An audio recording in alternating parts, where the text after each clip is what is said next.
Joining us now is Congressman Mike Lawler, who is in Washington today. Thank you so much for making the time. I'm going to start with the biggest question on everyone's minds is whether or not you're going to run for governor next year. Well, we're coming to a decision point, and we'll have something to announce soon.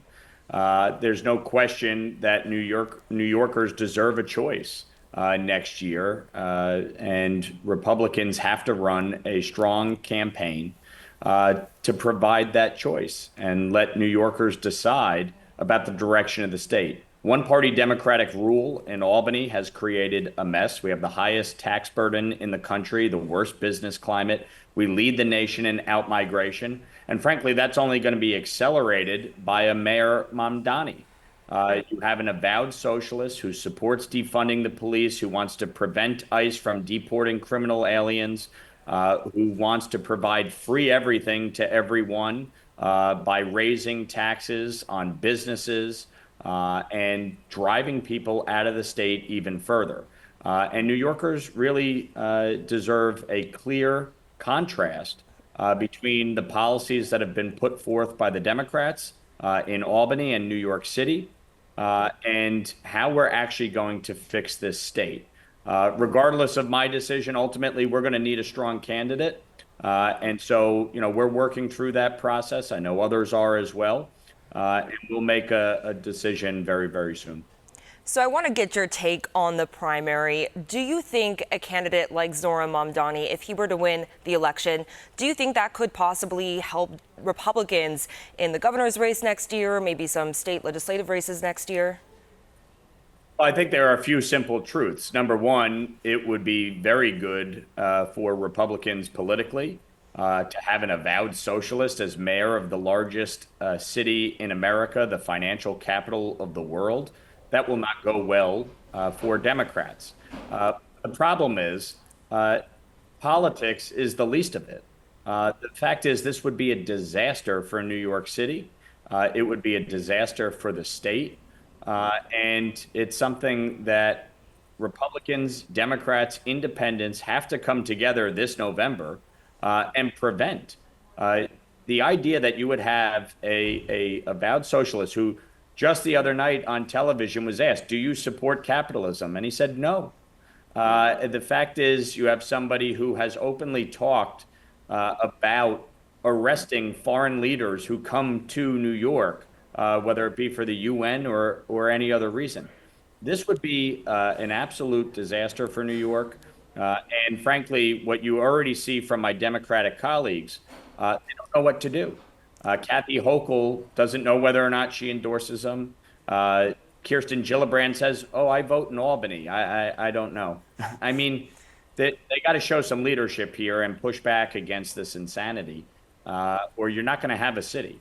The city of New York will see mass exodus by businesses and taxpayers to New Jersey, to Connecticut, to Florida, and it will continue to create a fiscal calamity for the city, especially as he's talking about free busing, government-run grocery stores. Who's paying for all that? At some point with socialism, the problem is that you run out of other people's money. Now, one part of Mamdani's proposal, though, is to not only tax corporations in the state, but he was saying in response to that question of if this will force them to leave, he said you'll also tax them when they do business here in New York. Do you think, though, that this message of affordability is what voters are looking for right now? There's no question affordability is the biggest issue facing the country. And you see the work we're doing down in Washington is to actually address the issue of affordability. The economy is growing. Jobs are being created. Wages are actually rising. And you see the cost of goods coming down. Inflation is down. That is not because of socialistic policies. That is because of common sense and pro-growth economic policies, including cutting taxes for the middle class. It's why I've been fighting so hard on the issue of SALT. We want to provide real tax relief. But if Zohran Mamdani comes in, SALT will almost be a moot point because he's going to raise taxes astronomically to pay for this agenda that he has laid out. He wants to freeze the rent. Who is going to actually invest in upgrading an apartment when they're losing money on it, when their tax burden is going up, when the utility costs are going up, and you're telling them they cannot charge market rate? That's the fundamental problem here. This is not going to work. And what he's trying to sell people is an ideology that has failed wherever it has been tried. There's a reason so many people come to the United States from countries that engage in socialism and communism. It doesn't work, and that's why they try to move here. You were up in Albany as a state assemblyman when former Governor Andrew Cuomo was battling a lot of the scandals that forced him to later resign in 2021. Do you think, though, that part of this is because of the Democratic Party establishment backing a candidate like Cuomo with all of his baggage? Or do you think that the Democratic Party is starting to lean more towards Democratic Socialists? Well, both are true. I mean, you have a fundamental shift within the Democratic Party.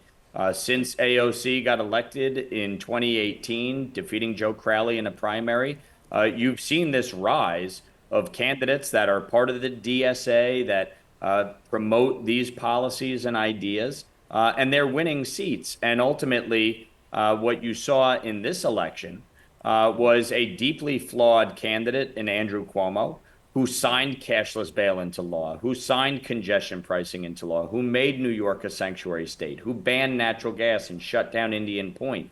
So many of the problems that New York is facing were at the hands of Andrew Cuomo. And he ran a very arrogant campaign, a Rose Garden campaign, where he didn't go into the communities. He didn't ask people for their votes. He just assumed they would vote for him because he couldn't fathom that they would vote for a socialist.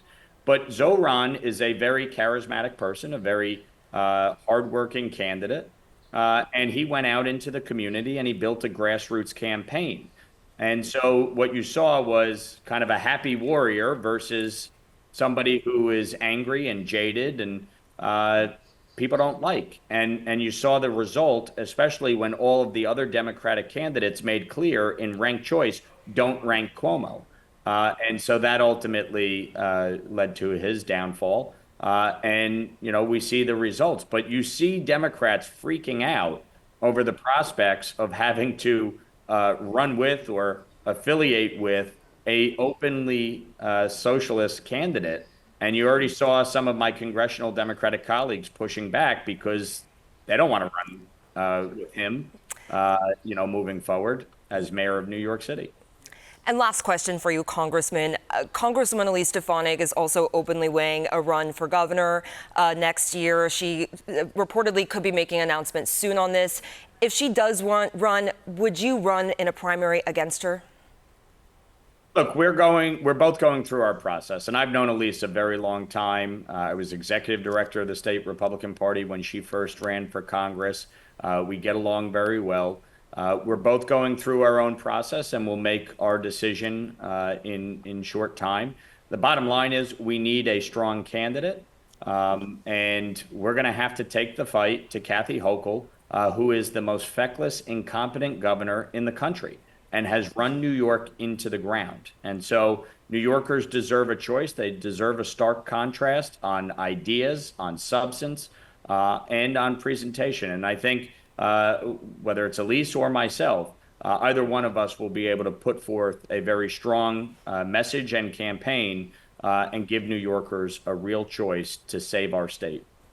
Well, as always, Congressman, it's been a pleasure to talk to you. I hope you have a great time up in Washington, and I know you got a couple important votes up there coming up.